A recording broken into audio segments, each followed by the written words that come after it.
जिसके बाद पूरे इलाके को आग के हवाले कर दिया गया। और आपको बड़ी जानकारी दे दे कि इस पर नियंत्रण करने के लिए भारी पुलिस बलों की तैनाती की गई। बनभूलपुरा में हुए उपद्रव में अब तक 6 लोगों के मारे जाने की खबर निकलकर सामने आई है। बड़ी संख्या में पुलिस बलों को तैनात किया गया है और बड़ी संख्या में पुलिस और कई जवान जो हैं वो घायल हुए हैं। वाहनों को उपद्रवियों ने आग के हवाले कर दिया। हल्द्वानी शहर में अगले आदेशों तक कर्फ्यू जारी कर दिया गया है। इंटरनेट सेवाएं पूरी तरीके से बंद कर दी गई हैं। सभी सरकारी गैर सरकारी स्कूलों को भी बंद रखने का आदेश दे दिया गया है। डीएम ने स्कूलों को बंद रखने का आदेश दे दिया है। तो हल्द्वानी में जिस तरह से कल रात हिंसा हुई है उसके बाद से वहां पर माहौल इस वक्त बहुत ही गंभीर बना हुआ है। आप देख सकते हैं तस्वीरों के जरिए कि किस प्रकार से जब वहां पर अवैध तरीके से जो मदरसा बना हुआ था वहां पर बुलडोजर की कार्रवाई करने के लिए जो कह लीजिए कि नगर निगम की टीम है वहां पर पहुंची, तो उसके बाद जैसे ही कार्रवाई शुरू हुई वैसे ही वहां पर जो बनभूलपुरा का इलाका है वहां पर जो घर बने हुए हैं वहां से घरों से ये कह लीजिए कि घरों से गलियों से पत्थरबाजी शुरू कर दी गई और जमकर पत्थर बरसाए गए पुलिस बलों पर, जमकर पत्थर बरसाए गए। वहां पर मौजूद पत्रकार और स्थानीय लोग भी इसमें घायल हुए हैं और अब तक इस पूरी घटना में 6 लोगों की मौत हो चुकी है, जबकि कई पुलिस वाले घायल हो चुके हैं, कई स्थानीय लोग घायल हो चुके हैं।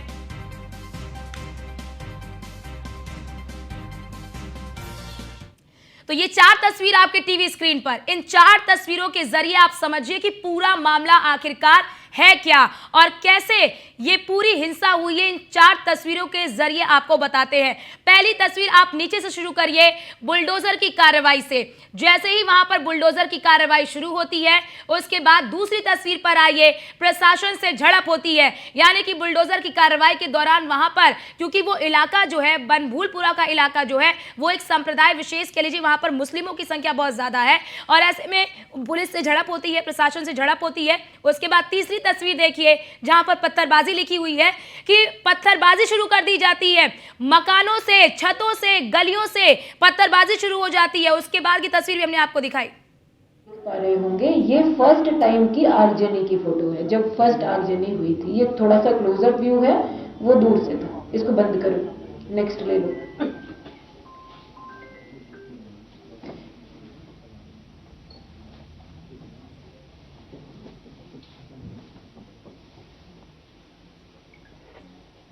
इसको पूरा चला दो।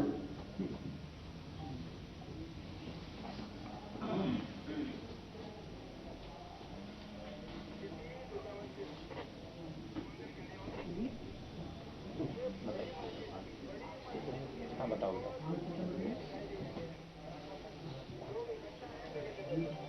क्या कह रहे हो?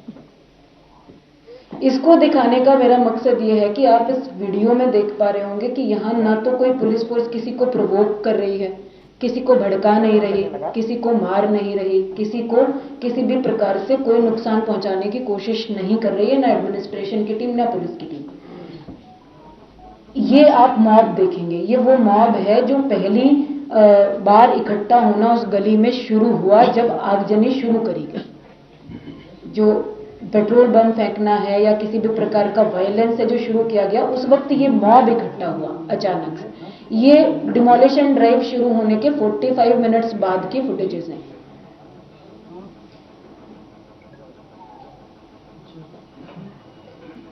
अब ये आप देखते जाइए, ये उस वक्त के फुटेजेस हैं जब थाने को अटैक करा गया, जब थाने पर पेट्रोल बम फेंके गए, थाने के बाहर जो वाहन खड़े हुए थे उनको जलाया गया, थाने के अंदर जो ऑफिसर्स फंसे हुए थे उन पर अटैक किया गया।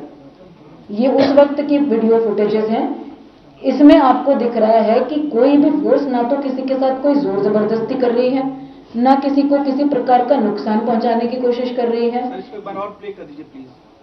हाँ, ये वाला चला दो अभी जो चल रहा था।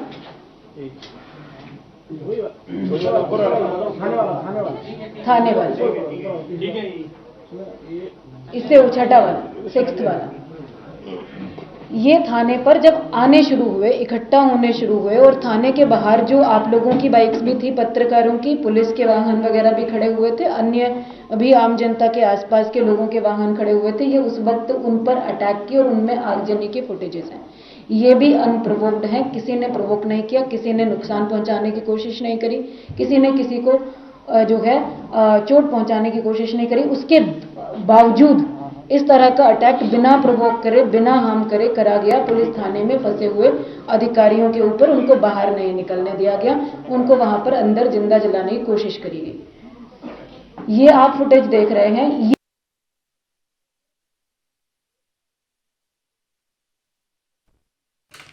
तो आप देख रहे थे कि डीएम वंदना सिंह जो है वो प्रेस कॉन्फ्रेंस करके जानकारी दे रही थी कि किस प्रकार से कल ये जो पूरी घटना हुई है वो कैसे हुई है, किस प्रकार से जब पुलिस वहां पर पहुंची कार्रवाई करने के लिए, उस मार्ग के बारे में बताया कि किस प्रकार से वो पूरा जो मार्ग है, जैसे ही वो प्रशासन वहां पर पहुंची कार्रवाई करने के लिए, उसके बाहर वहां पर लोग इकट्ठा होना शुरू हो गए। उसके बाद वहां पर जो पेट्रोल बम का जिक्र उन्होंने अपने इस पीसी के दौरान किया और कहा कि पुलिस, यानी कि वहां पर जो पुलिस थाना था, उस पुलिस थाने को आग के हवाले कर दिया गया और एक सोची समझी कह लीजिए कि साजिश कि पुलिस वालों को थाने के अंदर ही जिंदा जलाने का ये प्लान था, उन्हें बाहर निकलने नहीं दिया जा रहा था। तो हल्द्वानी बवाल पर डीएम वंदना सिंह ने प्रेस कॉन्फ्रेंस की और ये आप तस्वीर देखिए।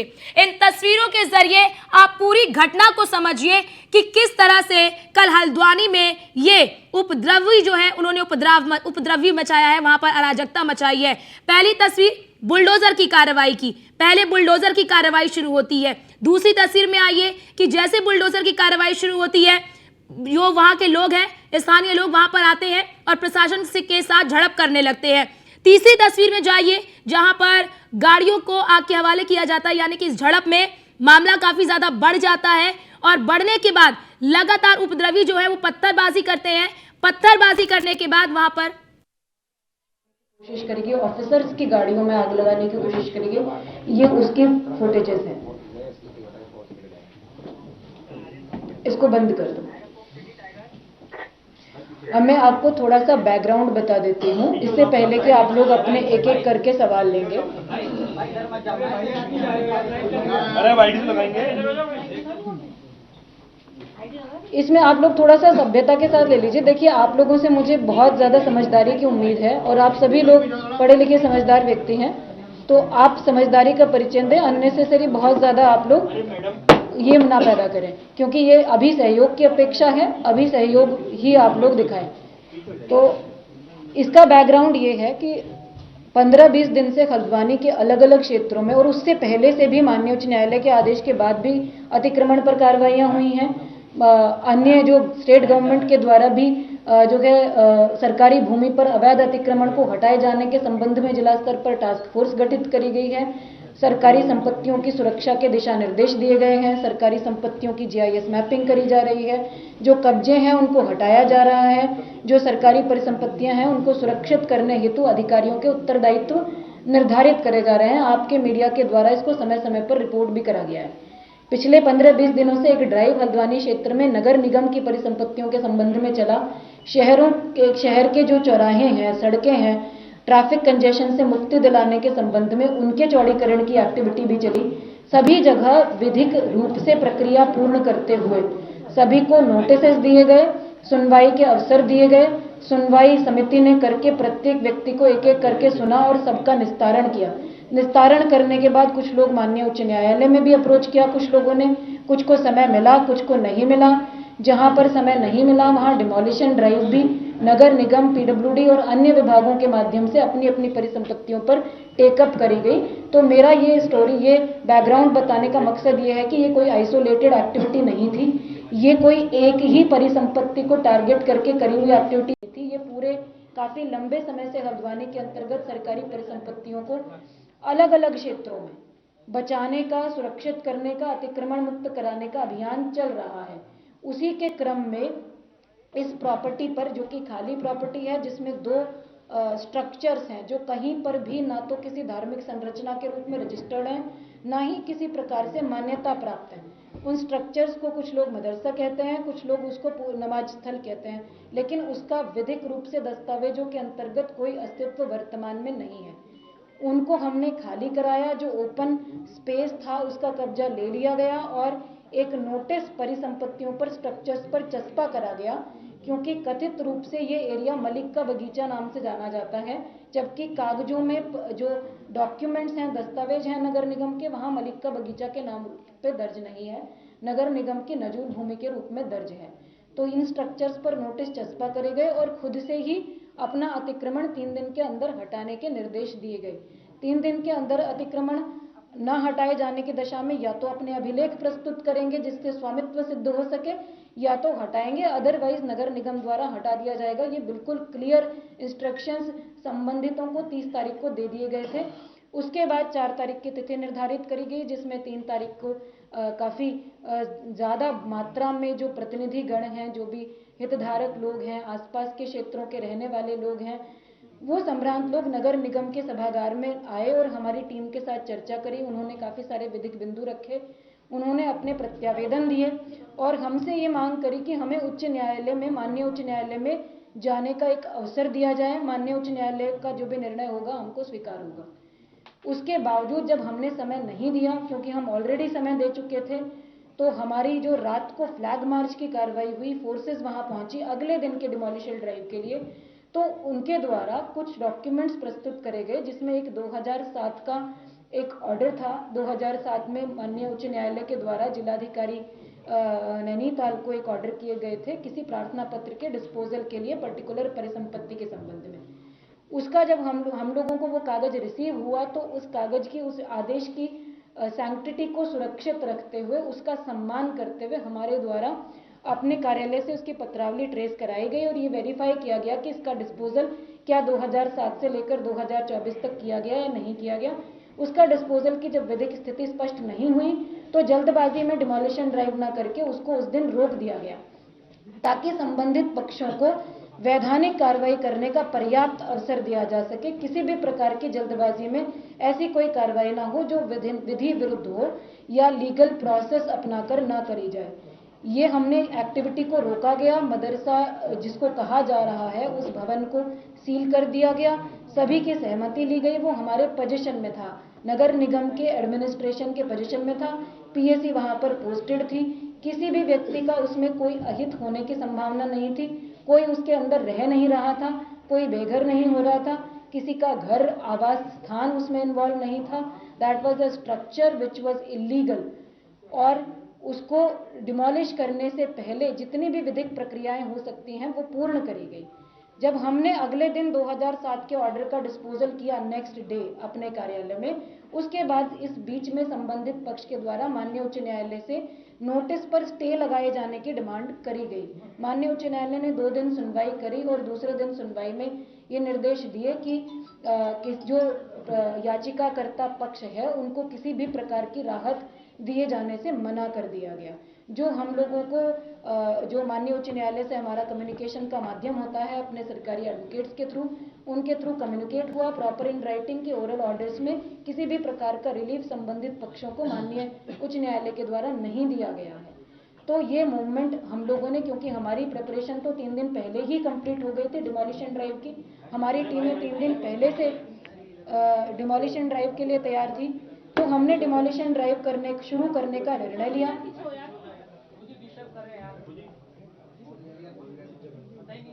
एडजस्ट कर लो। तो हमारे द्वारा डिमोलिशन ड्राइव जो है कंटिन्यू करने का निर्णय लिया गया, क्योंकि किसी भी प्रकार का स्टे संबंधित परिसंपत्ति पर नहीं था, किसी व्यक्ति का कोई अधिकार नहीं था। सामान्य रूप से एक विधिक प्रक्रिया अतिक्रमण हटाए जाने की अलग अलग क्षेत्रों में चल रही है, तो इस क्षेत्र में भी करी गई। इसको हमारी टीमें मूव हुई, हमारे रिसोर्सेज मूव हुए, किसी को कोई नुकसान नहीं पहुंचाया गया, किसी को प्रोवोक नहीं किया गया, किसी को जो है उकसाने की कोशिश नहीं करी गई, किसी भी प्रकार की कोई ऐसी एक्टिविटी करने की कोशिश नहीं करी गई जिससे कि जन संपत्ति की हानि हमारी टीमों के माध्यम से या प्रशासन या पुलिस के माध्यम से हो। पीसफुली डिमोलिशन ड्राइव शुरू हुआ, प्रिवेंशन के लिए फोर्स लगाई गई, अतिक्रमण की कार्रवाई के लिए जितनी फोर्स रिक्वायर्ड होती है वो लगाई गई, लेकिन कुछ अराजक तत्वों के द्वारा अनप्रोवोक्ड, अनहार्म्ड, अनटच्ड तरीके से पूरी कार्रवाई होने के बाद भी बड़ी मात्रा में with in half an hour इकट्ठा होकर जो है हमारी जो टीमें हैं नगर निगम की, उन पर पहला अटैक किया गया पत्थरों के माध्यम से।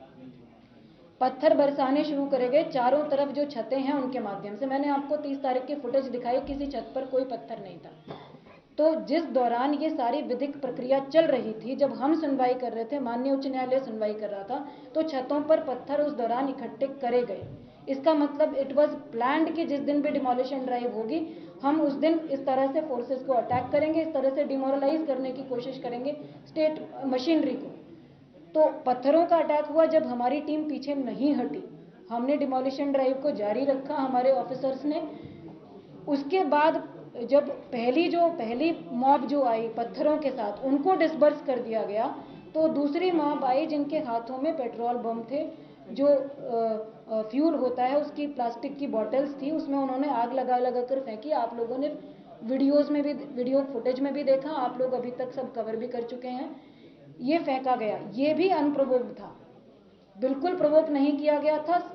तब तक हमारी टीम ने किसी भी प्रकार का फोर्स इस्तेमाल करना शुरू भी नहीं किया था। They were busy in demolishing the structure और protecting themselves, protecting the state government machinery. तो उसके बाद जब पेट्रोल बम आगजनी की घटनाएं शुरू हुई और उसके बाद भी टीमें पीछे नहीं हटी, तो थर्ड स्टेप में उस मॉब जो था, अराजक तत्व, उनके द्वारा थाने का घेराव किया गया। थाने में हमारे मजिस्ट्रेट थे, हमारे पुलिसकर्मी थे, हमारे ऑफिसर्स थे, हमारी कुछ मशीनरी टीम में बहुत सारी चीजें थी। तो थाने को घेरा गया, थाने के अंदर जो लोग बैठे हुए थे उनको बाहर नहीं निकलने दिया गया, उन पर पहले पथराव किया गया, फिर पेट्रोल बम फेंके गए, थाने के बाहर खड़े वाहनों में आग लगा दी गई। उसका जो धुआं था आगजनी का, वो धुआं सारा थाने में भर गया और अंदर जो ऑफिसर्स थे उनको सफोकेशन होने लगा। तो पहले अनाउंस करा गया, आंसू गैस के गोले छोड़े गए, अनाउंस करा गया लाउड स्पीकर पर कि आप लोग डिस्पर्स हो जाएं, अन्यथा हमको बल प्रयोग करना पड़ेगा। उसके बाद पानी की बौछार भी अग्निशमन के माध्यम से करी गई ताकि उस आग को बुझाया जा सके और जो लोग अंदर फंसे हुए हैं उनको सफोकेशन से बचाया जा सके, ये भी किया गया। उसके बाद भी जब वो मॉब डिस्बर्स नहीं हुआ, तो कुछ जगह से ये सूचना आई कि जो रिवॉल्वर होते हैं या वैध या अवैध है, वो सब जांच का विषय है। जो भी असलहे हैं, जो भी आर्म्स हैं, उनके माध्यम से कुछ फायरिंग स्टार्ट करी गई थाने पर डायरेक्टली, थाने में अंदर जो टीमें थी उन पर डायरेक्टली। उसके बाद जो है फोर्स इस्तेमाल करने के आदेश दिए गए, कर्फ्यू इम्पोज करा गया, फायर ओपन करने के आदेश दिए गए, कमर के नीचे फायर ओपन करने का हमारे स्थानीय मजिस्ट्रेट ने वहां ऑर्डर किया। इस स्थिति को देखते हुए, हमारी टीमों की सुरक्षा को देखते हुए, उसमें फोर्स हमारा जो मैक्सिमम यूज हुआ वो थाने के प्रोटेक्शन में यूज हुआ। बाकी जगह पर ज्यादा फोर्स यूज करे बिना सिर्फ अपने आप को असर्ट करते हुए, अपने आप को प्रोटेक्ट करते हुए ही एरिया को बचाया गया।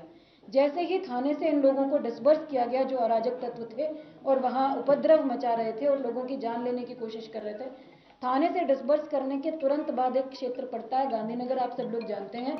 इस मॉब के द्वारा उस क्षेत्र को घेर लिया गया।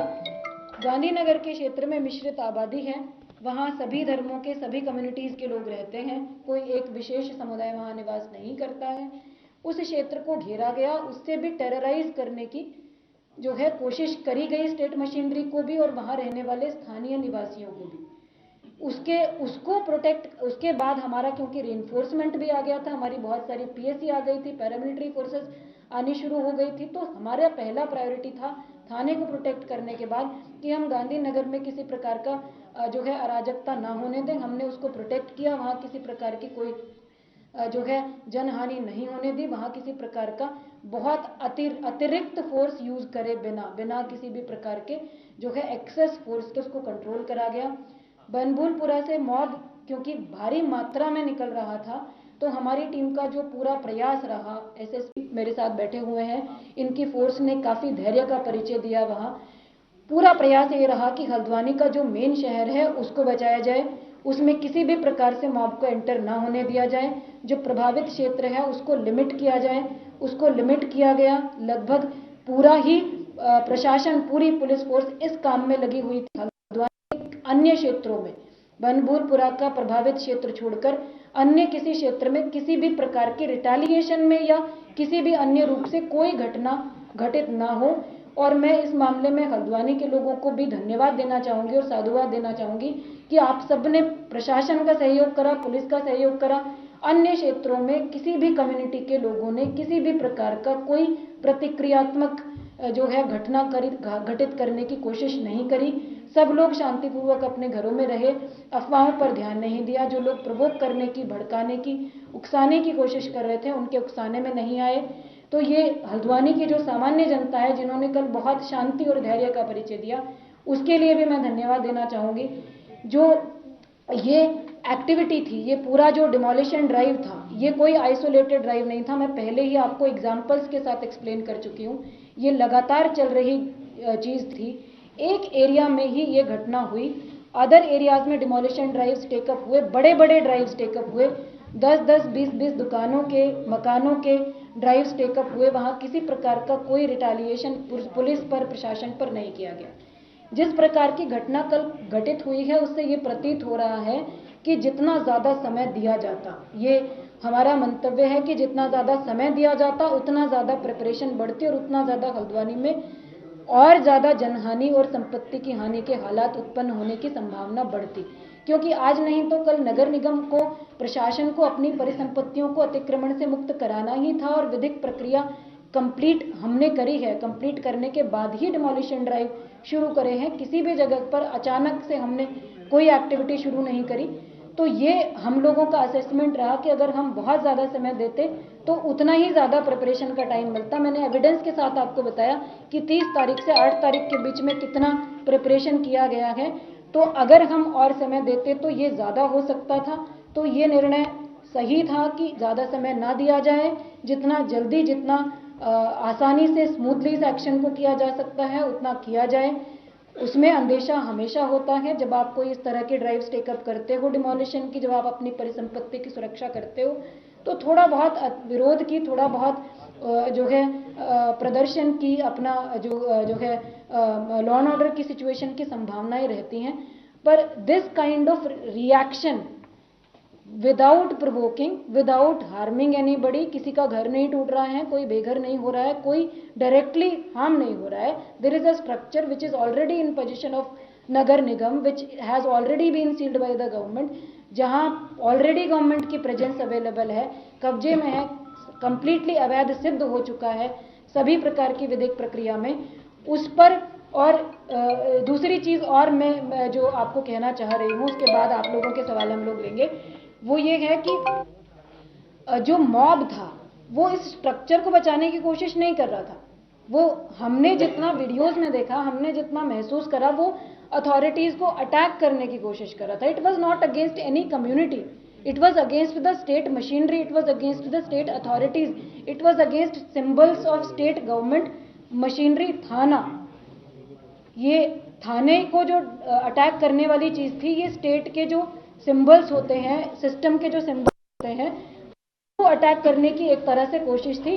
ये कम्युनल नहीं था, ये स्टेट मशीनरी के ऊपर एक तरह का ये प्रयास था कि हम लॉ एंड ऑर्डर से ऊपर है। व्हाटएवर जो भी लोग ये उपद्रवी थे, जितनी भी संख्या में थे, वहाँ अच्छे लोग भी रहते हैं, वहाँ ऐसे लोग भी रहते हैं जो बिल्कुल पीसफुल हैं, वहाँ ऐसे लोग भी रहते हैं जो वास्तविक रूप से डरे हुए थे। मेरा आप लोगों से सबसे अनुरोध है कि किसी भी प्रकार की अफवाहों से बचा जाए, ताकि जो लोग अंदर रहते हैं, जो बिल्कुल शांति व्यवस्था के साथ रहना चाहते हैं, कानून का पालन करना चाहते हैं, कानून का सम्मान करना चाहते हैं, उनको किसी भी प्रकार का कोई खतरा उत्पन्न ना हो, किसी भी प्रकार की अफवाहों की वजह से।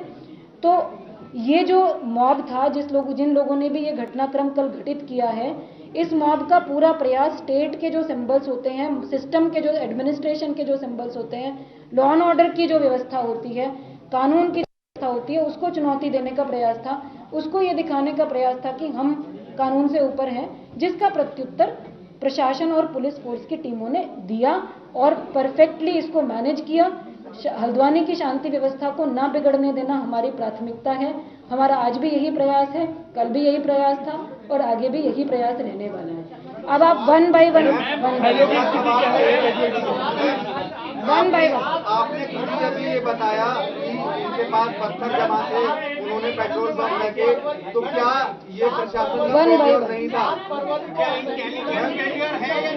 One by one, ma'am, one by आपने वन। अभी बताया कि 7 फरवरी को असेंबली में यूसीसी का बिल पारित हुआ, उसके लिए तमाम बैठकें की गई थी, पहले से लॉ एंड ऑर्डर को लेकर पूरी व्यवस्थाएं की गई थी।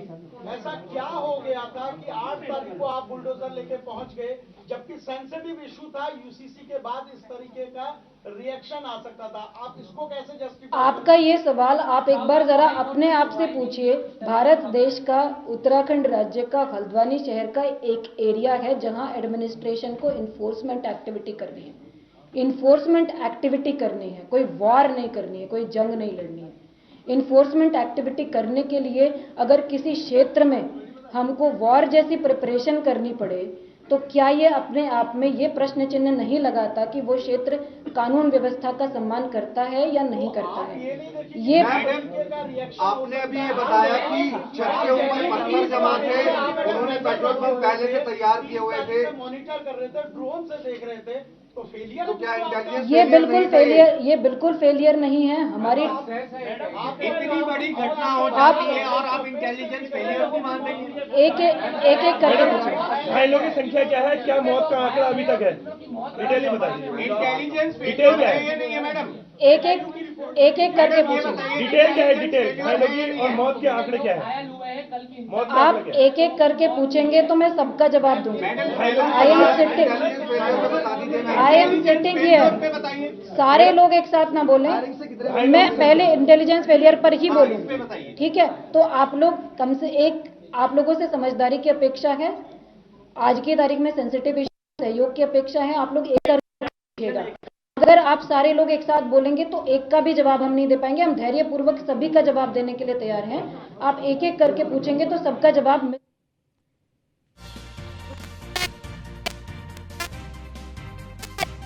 सिलसिलेवार तरीके से बताया कि किस प्रकार से जब न्यायिक प्रक्रिया चल रही थी और उस प्रक्रिया के दौरान किस तरह से इस हिंसा को